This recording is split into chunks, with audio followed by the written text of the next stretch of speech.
पहले एक गाय जरूर पालो, एक गाय की सेवा करो। गाय की सेवा शोभनीय है, कुत्तों की सेवा शोभनीय नहीं। कुत्ते द्वार तक ठीक लगते हैं। चप्पल यदि सोने की भी हो तो कोई सोने की चप्पल गले पे लटकाए तो क्या शोभा देगी? अरे चप्पल तो पांव में ही अच्छी लगती है, चप्पल गले में अच्छी नहीं लगती, भले वो सोने की हो। कुत्ता द्वार में ही अच्छा लगता है, घर की रसोई में कुत्ता अच्छा नहीं लगता, घर के बेडरूम में कुत्ता अच्छा नहीं लगता। एक मर्यादा होनी चाहिए। आप पढ़े लिखे लोग हैं, समझदार लोग हैं। यदि चप्पल गले में शोभा देती है तो कुत्ता फिर बेडरूम में शोभा देगा। यदि चप्पल पांव के अतिरिक्त और कहीं शोभा नहीं देती तो फिर कुत्ता भी द्वार के अतिरिक्त कहीं और शोभा दे ही नहीं सकता। गाय आपकी रसोई में जाए शोभा देती है कि गाय के पांव पड़ते हैं तो शुद्ध हो जाती है पृथ्वी। गाय माता है, गाय का मूत्र भी अमृत की तरह है। कैंसर जैसी बीमारियां गौमूत्र से ठीक होती हैं। बड़े बड़े साइंटिस्ट रिसर्च कर रहे हैं गौमूत्र पर। गाय पवित्र है, गाय का दूध हम सब पीते हैं, बिना दूध से कल्याण नहीं है, हम सबका गति नहीं है। गाय मान्य है, मां है वो, पर कुत्ता तो नहीं है। द्वार पर रखिए कुत्ते को। आजकल लोग लिखवा लेते हैं द्वार पर कुत्तों से सावधान। अब बताओ, द्वार पर लिखा है कुत्तों से सावधान, तो बताओ ये घर किसका है? घर किसका है बताओ? देखने से तो यही लगता है कुत्तों का घर है, कुत्तों से सावधान। घर ही कुत्तों का है, लिखा ही कुत्तों से सावधान, यहां रहते ही कुत्ते हैं। लिखा ही उनने खुद लिखा है, हम तो केवल व्याख्या कर रहे हैं। अब देखिए, ये पढ़े लिखे लोग हैं, लिखवा रहे हैं कुत्तों से सावधान। लो, ये पढ़े लिखे, पता नहीं क्या पढ़ लिया। अरे भारत ऐसा नहीं था जैसा लोगों ने बना दिया। भारत कैसा था? विभीषण जब लंका हनुमान जी गए तो हनुमान जी ने लंका में विभीषण की कुटिया देखी, सबसे अलग थी। कैसे अलग थी? लिखा हुआ था उस कुटिया में, राम नाम अंकित ग्रह, शोभा वर्णि न जाय, नव तुलसी का वृंद तहां, देख हरस कबीरा। विभीषण जी की कुटिया में राम लिखा था, राम। तुलसी का बिरवा लगा था, पौधा लगा था, एक तरफ शंख बना था, एक तरफ चक्र बना था। अरे जब घर के द्वार पर चक्र बनेगा और घर के द्वार पर शंख बनेगा तो जहां शंख बनता है वहां सरस्वती की उपस्थिति होती है, और जहां चक्र होता है वहां स्वयं भगवान होते हैं। और चक्र जैसे सबको काट देता है, उसी प्रकार आपके घर में आने वाली हर नेगेटिविटी को चक्र काट देता है। इसलिए लोग घर में चक्र अंकित कराते हैं। आप नया घर बनाएं तो घर के द्वार पर शंख और चक्र जरूर होने चाहिए। ऊपर श्रीमन नारायण का नाम होना चाहिए, ताकि दूर से देखने से लगे ये कोई वैष्णव का घर है। तुलसी सामने हो ताकि देखने से लगे ये कोई वैष्णव का घर है। हनुमान जी ने लंका में विभीषण के घर को देखकर पहचान लिया था कि ये किसी भगत का घर है। घर को देखकर पहचान लिया था। राम नाम लिखा था घर में, और आजकल कुत्तों से सावधान लिखते हैं घर में। इसलिए आप अपना नुकसान ना कीजिएगा मेरी मां। फैशन के चक्कर में अपनी संस्कृति, अपने संस्कार मत भूलिएगा। आप ये याद रखो कि ये भारत है, ये अमेरिका नहीं। ये भारत है। यहाँ की मिट्टी, यहाँ की मिट्टी गुरु गोविंद साहब जैसे लोगों को प्रकट करने वाली है, महाराणा प्रताप जैसे लोगों को प्रकट करने वाली है, ध्रुव प्रहलाद को प्रकट करने वाली है। यहाँ की मिट्टी स्वयं भगवान राम और कृष्ण को प्रकट करने वाली है। अमेरिका की मिट्टी में इतनी ताकत नहीं है कि वो महाराणा प्रताप प्रकट कर दें। अमेरिका की मिट्टी में इतनी ताकत नहीं है कि वो गुरु गोविंद साहब को प्रकट कर दें। हाँ, इसलिए इस मिट्टी को समझो, ये कोई सामान्य मिट्टी नहीं है। इस मिट्टी की इज्जत किया करो। ये मिट्टी का अपमान ही तो है आप अपने घर पे राम नाम ना लिखा के कुत्तों से सावधान लिखाएंगे तो ये मिट्टी का ही तो अपमान है। ये संस्कार नहीं होने चाहिए आपके। हाँ, इन बातों पे कोई लिखवाया हो तुरंत उसको कहना भाई ये सब सही नहीं है। अपने घर में श्रीमन नारायण लिखाओ, जय श्रीमन नारायण, जय सीताराम, जय राधे श्याम, शंख बनाओ, चक्र बनाओ, धनुष बनाओ, बाण बनाओ। घर के द्वार पर सुंदर भी लगेगा। क्या सुंदर नहीं लगता शंख चक्र? जगन्नाथपुरी मंदिर जाइए, मंदिर की गुम्मज पर ऊपर चक्र है। वो चक्र कौन सा है?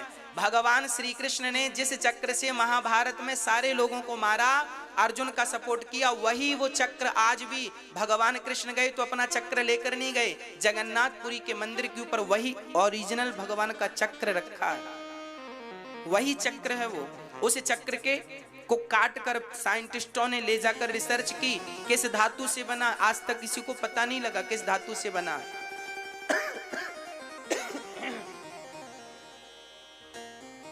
ये जगन्नाथपुरी का दर्शन आप कर रहे हैं, मंदिर का दर्शन कर रहे हैं टीवी पर। ऊपर चक्र जो ध्वजा लहरा रही है उसी चक्र पर स्थापित है। प्रिय भक्तों, आप अपने संस्कारों की ओर बढ़िए, अपनी संस्कृति की ओर बढ़िए। किसी और संस्कार, किसी और संस्कृति को फॉलो करने की जरूरत नहीं। आपकी कम है क्या? हमारे यहाँ कितना, हमारे यहाँ वेद हैं, पुराण हैं, गुरुवाणी हैं, क्या ये कम पढ़ रहे हैं? पहले इनको तो धारण कर लीजिए, इसके बाद फिर हम आगे कुछ सोचेंगे। इतने से तो हमारा उद्धार हो जाएगा, इतने से तो हमारा कल्याण हो जाएगा। क्या हमारे वेद कम हैं? क्या हमारे पुराण, क्या हमारे राम कम पढ़ रहे हैं, कृष्ण कम पढ़ रहे हैं? अपनी संस्कृति को पहचानिए, अपने संस्कारों को पहचानिए। आज भारत का सबसे बड़ा नुकसान यही है कि आज हम लोग अपनी संस्कृति, अपने कल्चर को भूलते जा रहे हैं, अपने आप को भूलते जा रहे हैं। भारत जैसे ज्ञानी आज मृग बन के आ गए, क्योंकि मरते समय मन लग गया था कहीं और। इसलिए मैं आपसे प्रार्थना करूं, जब आप लोग मरने के समय पहुंचिएगा तो मैं आपको तैयारी बता दूं थोड़ी सी। हाँ? आपको नहीं, अच्छा भगवान करे आप 100 साल जिए, 100 साल बाद की सही प्लानिंग तो होनी चाहिए। आप लोग घर बनाते हैं तो प्लानिंग करते हैं, और मरेंगे तो बिना प्लानिंग के मर जाएंगे। मरने का मैप हमसे बनवाओ, हम बना के देंगे पूरा मैप, कैसे मरना है आपको। आप घर बनाते हैं, हमारी माताएं किचन बनाती हैं तो बड़ी प्लानिंग से, यहाँ ये, यहाँ ये, यहाँ ये, यहाँ मॉडल किचन, ये किचन, फलानी किचन। हमसे मरने का मैप बनवाओ, कैसे मरना है। हम जीने का भी आपको मैप बना के देंगे, मरने का भी मैप बना के देंगे। जो व्यक्ति मरना जान गया, याद रखना मरना भी एक उत्सव है। इसलिए हमारे भारत में जब कोई मरता है ना तो ढोल नगाड़े मरने पे भी बजते हैं, हाँ या ना? आगे आगे बाजे बजते जाते हैं ना, डम डम डम डम। अच्छा ये बताओ, मरने पे बाजे क्यों बजते हैं? क्योंकि मृत्यु भी एक उत्सव है। पर आज अज्ञानवश लोगों ने उस उत्सव को रोना बना दिया है, केवल रोने का टाइम बता दिया है। मृत्यु रोने से संबंध नहीं रखती, मृत्यु एक उत्सव है। अरे जीवात्मा से परमात्मा के मिलन का नाम ही तो मृत्यु है। इस मिलन के दिन को ही तो मौत कहते हैं। मरना, इसमें रोना किस बात का? आइए स्पष्ट करते हैं। मरने का मैप सुनिएगा, मरने की प्लानिंग क्या होनी चाहिए। हम आपको मरने की प्लानिंग समझा रहे हैं। कैसे मरना होगा? जब मरने का समय निकट आए तो हमारे बड़े बुजुर्गों ने कहा है, इतना तो करना स्वामी, जब प्राण तन से निकले, गोविंद नाम लेकर मेरे प्राण तन से निकले, इतना तो करना स्वामी। श्री गंगा जी का तट हो, मेरा सांवरा निकट हो, मेरे मुख में तुलसी दल हो, जब प्राण तन से निकले,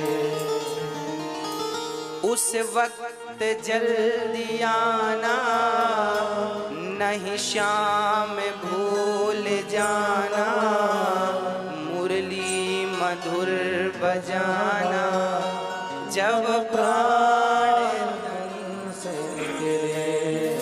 हे नाथ, जब मैं मरूं तो यमुना का किनारा हो, गंगा का किनारा हो, मुख में गंगा का जल हो, मुख में तुलसी का दल हो। भगवान कृष्ण ने पुराणों में कहा है कि जिसके मुख में तुलसी का दल होता है, तुलसी का पत्ता और गंगा जल होता है, वो कितना भी बड़ा पापी क्यों ना हो, कितना भी बड़ा अभागा क्यों ना हो, यदि गंगा जल उसके मुख में है और तुलसी का दल उसके मुख में है और राम का नाम उसके जिह्वा पर, होठों पर है, तो कितना भी बड़ा पापी हो, मैं उसकी अधोगति नहीं होने दूंगा, मैं उसकी सदगति करूंगा। केवल केवल इन बातों का वो ध्यान रखे। इसलिए तुलसी, हाँ, जब कोई मरे तो उसे सबसे पहले जमीन पर लिटा दो, गाय का गोबर लीप करके। अब तो गोबर की व्यवस्था नहीं है, घर इतने बढ़िया बन गए हैं कि गाय के गोबर से पत्थर को थोड़ी, इटालियन पत्थर में गाय का गोबर थोड़ी लगाएगा कोई, परंतु पद्धति यही है कि गाय का गोबर से लीप करके सामने वाले को, जैसे कोई दादाजी मर रहे हैं, उनको जमी पर लिटा दो और बैठ के कीर्तन करो, श्रीमन नारायण नारायण नारायण, श्री कृष्ण गोविंद हरे मुरारी, हे नाथ नारायण वासुदेव। उस मृत्यु जिनकी होनी है उसके कान में भगवान का नाम पड़ेगा और वो नाम सुनकर मरेगा, तो उसके नाम के गया में श्राद्ध करने की जरूरत नहीं है, क्योंकि नाम सुन के मरेगा तो उसकी गति हो जाएगी, सदगति हो जाएगी, कोई दो मत संदेह नहीं है। और आजकल जब लोग मरते हैं ना, तो घर वाले, परिवार वाले, रिश्तेदार मरने भी नहीं देते। हाँ, एक सज्जन मर रहे थे यहीं, अब वो पड़े जमीन पर, गर्मी का समय था, अब रिश्तेदारों को पता चला, लोग आ गए रोते रोते। अच्छा, मरते समय आदमी गजब तरीके से, माताएं बहुत विशेष रोती हैं। जब कोई मरने लगता है ना, तो माताओं का बहुत विशेष रोने का प्रोग्राम रहता है, विशेष प्रकार का रुदन रहता उस दिन। ऐसा रोना ना पहले कभी किसी ने सुना था, ना आगे कभी कोई सुनेगा। बेटी के विवाह में भी ऐसा रोना नहीं देखा जाता जैसा किसी के मरने पर रोना देखा जाता। एक आदमी मर रहा था और गांव घर वाले रो रहे थे, और इतनी भीड़ थी, आदमी नीचे पड़ा है और गर्मी का समय है, उसको थोड़ा हवा आने दो, थोड़ा ठंडक मिलेगी, थोड़ा सांस मिलेगी उसे। वो घेर के बैठ गए, रोने लगे, और इतनी धक्का मुक्की हुई, कई लोग तो उसके ऊपर गिर गए, और जब ऊपर गिरे तो बढ़ो निपट गए।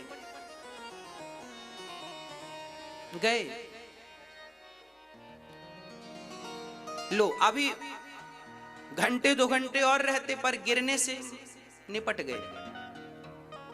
और ये रोने वाले भी, आदमी मरा नहीं है और रोना चालू। एक सज्जन हिला रहे हैं हाथ पकड़ के, हमें पहचानो पहचानो। जब जिंदा थे तब शकल दिखाई नहीं, मरने लगे तो कह रहे हैं पहचानो। क्या करेंगे तुम्हें पहचान के, मरने दो, जाओ। कोई पांव पकड़ के हिला रहा, भैया पहचानो पहचानो, नहीं पहचान रहा, लगता गया। ये जितने रिश्तेदार आएंगे, मरने वाले आदमी को हिलाएंगे जरूर। आप भी जाते होंगे किसी के मरने में तो जरूर हिलाते होंगे, पहचानो पहचानो। और सब यही कहते हैं हमें पहचानो। उनमें से एक भी ये नहीं कहता भैया मर रहे हो, अब भगवान को पहचान लो, पर कोई भगवान की याद नहीं दिलाता। सब यही कहते नजर आते हैं हमें पहचानो हमें पहचानो। अरे तुम्हें पहचान करके करेंगे क्या, क्या करेंगे बताओ। और देखो मेरी माँ, यहीं से दुर्गति शुरू होती है। माना कि हम आपको देखते देखते मर गए तो क्या होगा। माना कि आपके दादाजी आपको देखते देखते मर गए तो क्या होगा। अरे भाई, ये दुनिया वालों का कुछ नहीं बिगड़ना। आपको देखते देखते कोई मरेगा तो आप तो 13 दिन बाद उसके नाम के रसगुल्ले खाओगे। बिगड़ना तो उसी का है, आपका क्या बिगड़ना, आप तो रसगुल्ले खा के वापस आ जाओगे, है ना। इसलिए जब व्यक्ति मरने लगे तो बहुत सावधानी की जरूरत है। उसके सामने राम का चित्र रख दो, उसके सामने तुलसी का, उसके मुख में तुलसी दल गंगा जल डाल दो और कीर्तन करते रहो प्रेम से बैठकर, श्री कृष्ण गोविंद हरे मुरारी, हे नाथ नारायण वासुदेव। कीर्तन करो करो, कीर्तन सुनते सुनते, भगवान का नाम सुनते सुनते प्राण निकलेंगे, सदगति हो जाएगी। और जब उसकी सदगति आपके भगवान का नाम लेने से हुई तो उसका पुण्य आपको भी प्राप्त हो जाएगा। और उसके बाद फिर आपको जितना जी करे रो लो, पहले से क्यों रोना, अभी मरा थोड़ी है।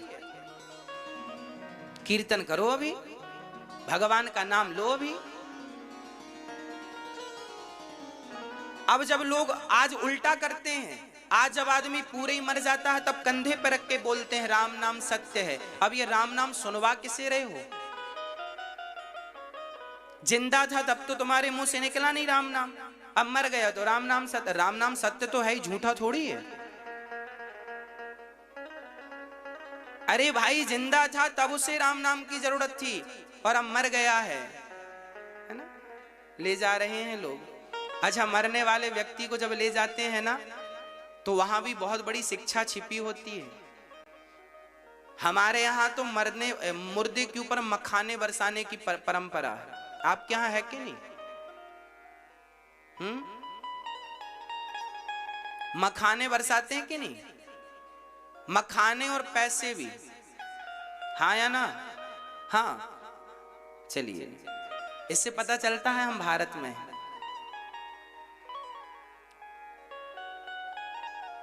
मखाने बरसाने की परंपरा है। अच्छा, किसी ने पूछा महाराज जी मखाने क्यों बरसाते हैं मुर्दे के ऊपर? इसके पीछे बहुत बड़ा कारण है। आज तक आपको पता ही, आपने भी देखा होगा मुर्दे के ऊपर मखाने बरस रहे हैं, पैसे बरस रहे हैं। मखाने क्यों? कारण है, मखाना जो होता है ना बिल्कुल फूला रहता है। मखाना कैसा होता है? बिल्कुल फूला रहता है। और मखाने के ऊपर पांव रख दे कोई तो पिचक जाता है, बुरा बन जाता है कि नहीं? हाँ, मुर्दे के ऊपर मखाने इसलिए बरसाए जाते हैं ताकि दुनिया वालों को मैसेज दे सकें कि भाई देखो, पूरी जिंदगी ये व्यक्ति मखाने की तरह फूला फूला घूम रहा था, देखो आज पिचका हुआ पड़ा है, किसी काम का नहीं है, उठाकर हम लोग ले जा रहे हैं। ये अपने पांव से भी नहीं चल सकता, हम कंधों पर ले जा रहे हैं। इसलिए आप मखाने की तरफ यूं फूले फूले ना घूमना, हाँ, मखाने की तरह नहीं घूमना। अहंकार एटीट्यूड में ना जीना, ये अहंकार का सूचक है मखाना।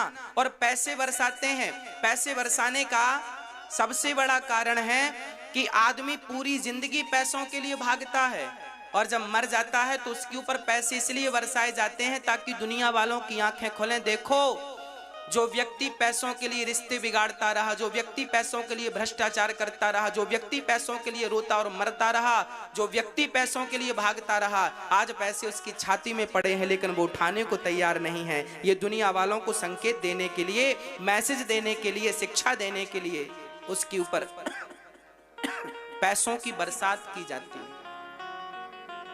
पूरी जिंदगी व्यक्ति पैसों के लिए रोता रहा, रोता रहा, रोता रहा, परंतु कहते हैं ना, पूरी जिंदगी करता रहा धन धन धन धन, ये मेरा धन, ये मेरा धन। कब तक करेगा धन? बोले जब तक ना हो जाए निधन। नी प्लस धन बराबर निधन। अब क्या हुआ?